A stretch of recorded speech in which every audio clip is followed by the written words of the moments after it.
So my life verse comes from the book of John, John 4 to be specific. That's the story of the Samaritan woman. If you drop down to verse 23, it says, "Yet a time is coming and has now come when the worshipers will worship the Father in spirit and in truth, for they are the kind of worshipers the Father seek." 24 says, "God is a spirit and his worshipers must worship in spirit and truth."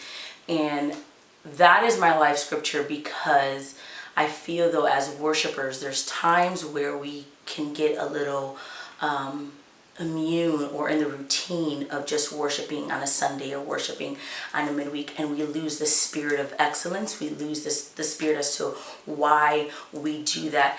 And I feel that when we stay true into the spirit of what God is seeking, right, that's what he looks for every week. He looks for every day. He looks for those people that are genuinely seeking him and seeking his throne. So that speaks to me, because I know the way that I can be sometimes in my life. There's a lot of things that happen, and busy schedules. So that just keeps me in lane or in the same route of just making sure that I'm staying focused on my calling and knowing why that I do what I do every week, that my spirit be right with the Lord and in excellence in everything that I do.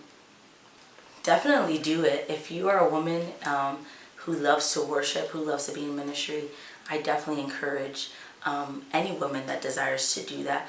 I know that in the Bible there was always the men who would preach, and the men would do things of the Lord and would share the word, and a lot of times the women would fall back and you wouldn't see a lot of that. I definitely feel like if this is something that you're called to do, to run with it, and not to be afraid of what you have to bring. Especially, there are a lot of young ladies that look up to women that can worship and tell their story through their worship. So I encourage any woman that desires to do that to really, really, really just chase after what God has put in you.